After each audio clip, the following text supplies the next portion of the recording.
برای اینکه امام طحاوی گفتن الله برای دوزخ هم اهلش را آفرید و برای جنت هم اهلش را آفرید. یعنی گروه را الله آفرید از اهل دوزخ هستند و گروه را از اهل جنت. و کی اهل دوزخ است و کی اهل جنت، این رو کسی نمیداند مگر اینکه آنهایی که پیامبر هستند و پیامبران به ما خبر دادند، مثل عشر مبشرین و اهل بیت پیامبر، اینها مانند حضرت فاطمه و حسن و حسین و اینها. و اینجا خواهران عزیز، حدیث در صحیح مسلم است که در زمان پیامبر کودک میمیرد از انصار و حضرت عایشه میگویند خوش به حالش، گنجش که از گنجشکان جنت است، یکون کاری بدی نکرده است و هیچ کاری بدی را هم نفهمید و رفت. و پیامبر صلی الله علیه و سلم به این میگویند عایشه شاید بجز این است برای آن که الله برای جنت خلق کرد ادعای را و برای دوزخ ادعای را خلق کرد و آنها هنوز در پشت پدرشان بودند، یعنی هنوز به دنیا نآمده اهل دوزخ و اهل جنت بودند.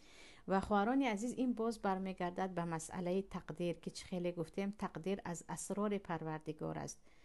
هیچ کس را شما نمیتوانید بگوید که این اهل جنت است و این اهل دوزخ است. الله خودش یعنی میداند که کی سزاوار جنت و دوزخ است.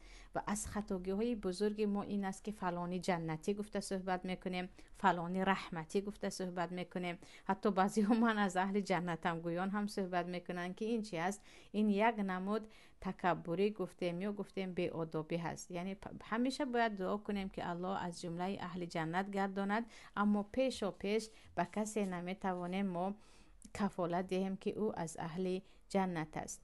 و پروردگار خواهران عزیز، مسئله دیگری که اینجا می آورند میگویند الله دو نمود موجودات را آفریده است.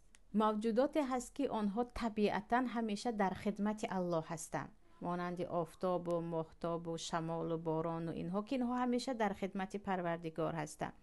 و این چنین موجودات هم هستند که آنها با اراده خود حرکت میکنند، یعنی همیشه مثل آفتاب در همان یک قانون الله نیو، الله به آنها اراده هم داده است، خواهش ها هم داده است که آن با آن خواهش های خود بعضی کارها را انجام میدهند. و همون مخلوقاتی که خواهش دارند اینها تقسیم میشوند به سه گروه. گروهی که فقط خواهششان خیر است، یعنی بجز خوبی و نیکی و ثواب هیچ دیگر خواهشی ندارند، مانند فرشته ها.